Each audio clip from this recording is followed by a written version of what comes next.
Historia de la filosofía, por Franco Restaino, volumen 4, 177, parte octava.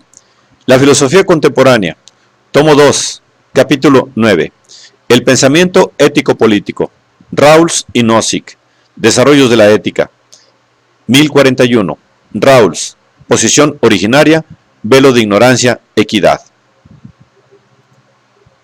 Como se ha podido constatar por el título de la obra de 1971 y por algunos importantes artículos, el tema de la justicia aparece enseguida como el preeminente en la elaboración teórica de Rawls, aunque, como se verá, se insistirá repetidamente en la prioridad del principio de libertad en el curso de aquella elaboración. La justicia, para Rawls, es el primer requisito de las instituciones sociales, así como la verdad lo es para los sistemas de pensamiento. Igual que una teoría debe ser abandonada o corregida si no es verdadera, también leyes e instituciones deben ser reformadas o abolidas si resultan injustas. Sobre la verdad y sobre la justicia, que constituyen las virtudes principales de las actividades humanas, los compromisos no son posibles. La justicia, además, garantiza la libertad de los individuos, de la cual Rawls, en el inicio de la obra, afirma la individualidad y por lo tanto la prioridad.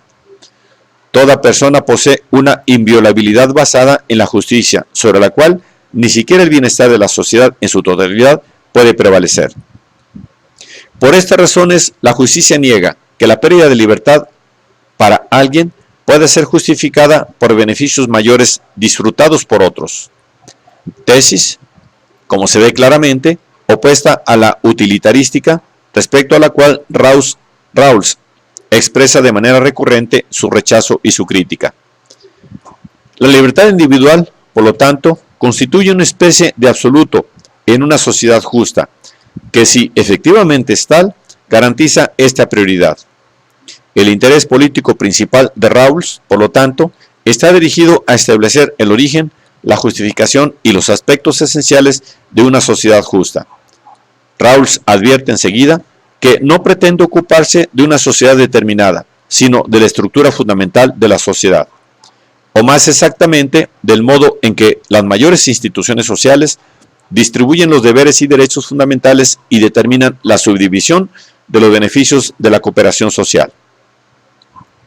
El procedimiento seguido por Rawls en la búsqueda de soluciones a este problema se inspira explícitamente en las teorías contractualísticas de Locke, Rousseau y Kant. Se excluye motivadamente la de Hobbes, de las cuales, sin embargo, se separa en cuanto no presupone, en el origen del contrato, un simple estado de naturaleza. A esto, en cambio, recurrirá, como veremos, su adversario Nozick. Rawls pide al lector que imagine una situación inicial, o posición originaria, caracterizada de manera muy precisa y circunstanciada por dos aspectos necesarios y suficientes para la determinación del contrato: velo de ignorancia y equidad. Cada vez que habla de situación inicial o posición originaria, Rawls advierte que no se trata de un estado de cosas que se verifica realmente, sino de una situación hipotética, correspondiente al estado de naturaleza de los contractualistas, entre los cuales los más conscientes, especialmente Kant, sabían bien que se trataba de una ficción teórica. En la posición originaria, las partes, es decir, los individuos, están en condiciones de igualdad y por lo tanto se encuentran en una situación de equidad. La igualdad y por tanto la equidad son el fruto de otra condición, que Rawls, de un modo eficaz, define como velo de ignorancia. Es esta condición por la cual las partes en la posición originaria tienen presentes solamente conceptos, intereses y valores generales, mientras que sufren de una especie de amnesia respecto a todo aquello que pueda referirse a hechos e intereses personales. A causa de un velo de ignorancia, ninguno de los individuos de la posición originaria conoce su puesto en la sociedad, su posición de clase o su estatus social, la parte que la fortuna le asigna en la subdivisión de las dotes naturales, su inteligencia, fuerza, etc. Las partes están presentes, pues, en condiciones idénticas de igualdad como racionales y recíprocamente desinteresadas, indiferentes a los intereses personales propios o ajenos, por lo cual ninguna de ellas tiene ventaja o desventaja por el velo de ignorancia, que garantiza, en cambio, condiciones de equidad. En esta posición originaria, sobre cuya caracterización Rawls vuelve en diversos puntos de la obra, las partes se encuentran en la condición equitativa que les permite llegar a aquello que los contractualistas llaman contrato y que Rawls llama elección de los principios de justicia. Rawls define a menudo la justicia como equidad, pero los dos conceptos no coinciden. Los principios de justicia se escogen bajo un velo de ignorancia. Son el resultado de un acuerdo o contratación equitativa. Están convenidos en una condición inicial equitativa. Justicia, como equidad, significa por lo tanto que la justicia es fruto y resultado de una elección efectuada por individuos en condiciones de equidad. Veremos dentro de poco cuáles son los principios de justicia, sobre los cuales se basa la entera teoría de Rawls, elegidos en condiciones de velo de ignorancia o de equidad en la posición originaria, que constituyen su premisa y su condición de nacimiento. Aquí nos interesa subrayar las motivaciones filosóficas y éticas más profundas del concepto de posición originaria, con sus anexos de velo de ignorancia y equidad, tal como emergen en el curso de la obra, en particular referidas a la específica teoría de Kant. Rawls refiere explícitamente a Kant la teoría de la generalidad y universalidad de los principios de justicia, elegidos en la posición originaria, en cuanto las partes interesadas se encuentran en la condición definida en la ética kantiana como autonomía, o sea, de personas racionales, libres e iguales. Si no hubiera el velo de ignorancia, que pone entre paréntesis, hace olvidar hechos e intereses personales, las personas en la posición originaria se encontrarían actuando en condiciones de heteronomía.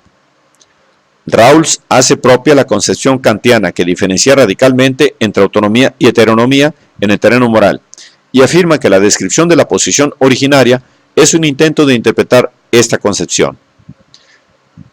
Un pasaje de esta misma página define con eficacia la relación Rawls-Kant sobre este punto clave de la teoría de la justicia. Creo que Kant ha sostenido que una persona actúa autónomamente cuando los principios de su acción son elegidos por ella, como la expresión más adecuada posible de su naturaleza de ser racional, libre e igual. Los principios básicos con los cuales actúa no son adoptados a causa de su posición social o de sus dotes naturales, o en función del particular tipo de sociedad en la cual vive, o de aquello que él quiere tener. Actuar en base a estos principios significaría actuar de manera heterónoma. El velo de ignorancia priva a la persona, en la posición originaria, de los conocimientos que la pondrían en condiciones de elegir principios heterónomos. Las partes llegan juntas a su elección en cuanto personas racionales, libres e iguales, conociendo solamente aquellas circunstancias que hacen surgir la necesidad de principios de justicia.